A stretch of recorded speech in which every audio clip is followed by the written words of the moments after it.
उत्तरकाशी में टनल में फंसे 41 मजदूरों के आज निकलने की उम्मीद है। 12 नवंबर से ये मजदूर टनल में फंसे हुए हैं। एक तरफ दावा किया जा रहा है कि तमाम संसाधन इन मजदूरों को निकालने में लग गए हैं। एनडीआरएफ, एसडीआरएफ, सेना और पुलिस की टीमें इन लोगों को निकालने में लगी हैं। वहीं दूसरी ओर तमाम लोग सवाल भी कर रहे हैं कि आखिर लोगों को निकालने में इतना समय क्यों लग रहा है। इस मामले में नेशनल डिजास्टर मैनेजमेंट अथॉरिटी के सदस्य और सेना के रिटायर्ड जनरल सैयद अता हसनैन ने इस मामले की पूरी तस्वीर साफ की। देखिए उन्होंने इस मामले में क्या बताया।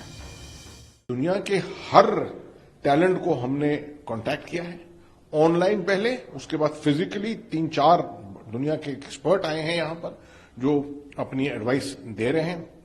और हमने एक कॉन्सेप्ट फॉलो किया है कि हम सिर्फ एक जरिया नहीं इस्तेमाल करेंगे, हम साथ में एक साथ 5 जरिए इस्तेमाल कर रहे हैं। इनमें से चंद एक जरिए फेल हो जाएंगे मगर कुछ ना कुछ कहीं ना कहीं हमारा प्रयास जो है वो सक्सेसफुल होगा।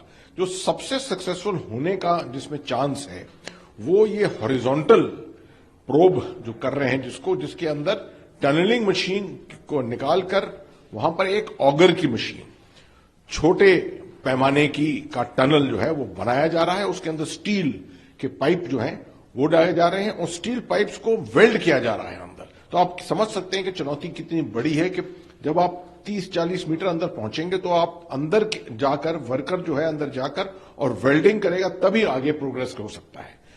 ये तकरीबन 16 नवंबर तक ये प्रोग्रेस काफी अच्छा था, 22-23 मीटर पहुंच गए थे। मगर उसके बाद उस इलाके में कुछ थरथराहट हुई जिसकी वजह से सिक्योरिटी पर थोड़ा बाधा आई।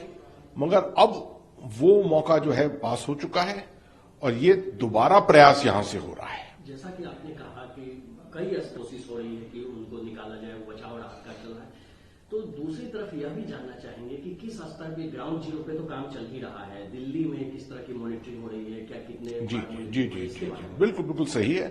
देखिए, दिल्ली में शुरू से पीएमओ की, मिनिस्ट्री ऑफ होम अफेयर्स की और मॉर्थ, ministry of road transport and highways, इनके लगातार इसके ऊपर मुआयना चल रहा है, सर्वेलेंस चल रहा है, मॉनिटरिंग चल रही है।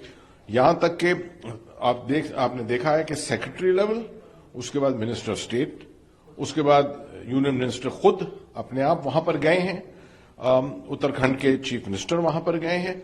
लगातार जो भी असल में जो कुछ कर सकता है, इन्फ्लुएंस कर सकता है, वो वहां पर जा चुका है। और एक्सपर्ट्स पूरे देश से, और मैंने बताया आपको, दुनिया से वहां पर लाए हैं।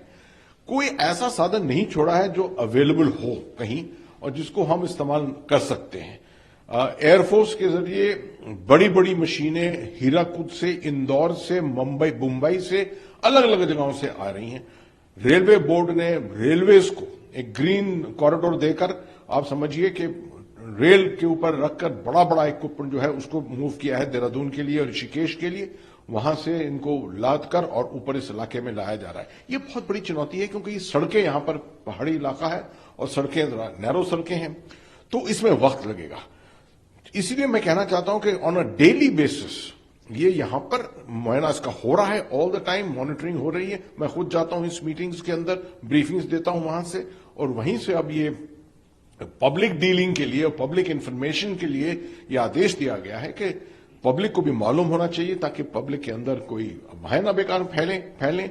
सबको मालूम होना चाहिए किस राज्य के लोग हैं, उस राज्यों से भी लोग वहां पहुंच चुके हैं, यहां तक कि उनकी कुछ फैमिलीज भी पहुंच चुकी हैं। उनको डिस्ट्रिक्ट एडमिनिस्ट्रेशन जो है वो वहां पर उनको जगह दी है होटलों के अंदर, स्कूल बसेस के जरिए उनको रोज लाया जा रहा है, ले जाया जा रहा है वापस।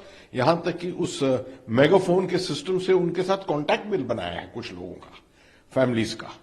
तो ये सब चीजें एक साथ, ये सब तब हो सकता है जब दिल्ली से ये सब कोऑर्डिनेशन हो, और वो कोऑर्डिनेशन मैं समझता हूं बड़ा आले दर्जे से हो रहा है। आखिरी सवाल की, जिस तरह से कोऑर्डिनेशन हो रहा है, रिपोर्ट है, सब कुछ किए जा रहे हैं, तो इसके बाद आपको एज ए लेफ्टिनेंट जनरल, आप चूंकि ग्राउंड पे हमेशा रहे हैं, आपको क्या लगता है कि कितना वक्त और लगेगा जब पूरे देश को पता चलेगा कि सभी मजदूर वापस? मैं तो उम्मीद रखता हूं कि जल्द से जल्द, मैं तो उम्मीद रखता हूं कि 4-5 दिन में हो जाना चाहिए। कि अगर एक जरिया जो हम इस्तेमाल कर रहे हैं ये ऑगर का, अगर ये हो गया सक्सेसफुल, साथ में अगर वो इतना नहीं हुआ तो उसी इलाके, उसी के अंदर एक ड्रिफ्ट बनाया जा रहा है, साइड से खरोच कर टनल के साइड्स को खरोंच कर एक वहां से भी तरीका निकाला जा रहा है जिसमें तकरीबन 15 दिन लग सकते हैं।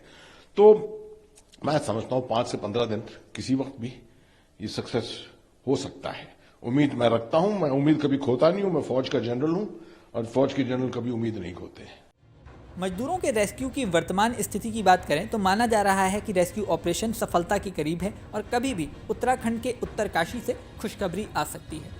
इस रेस्क्यू ऑपरेशन पर फिलहाल पूरे देश की ही नहीं, विदेश के तमाम एक्सपर्ट्स की भी नज़रें लगी हुई हैं। इस वीडियो में फिलहाल इतना ही। जल्दी नया वीडियो लेकर आपके सामने फिर आएंगे। बने रहें न्यूज़ नेशन पर।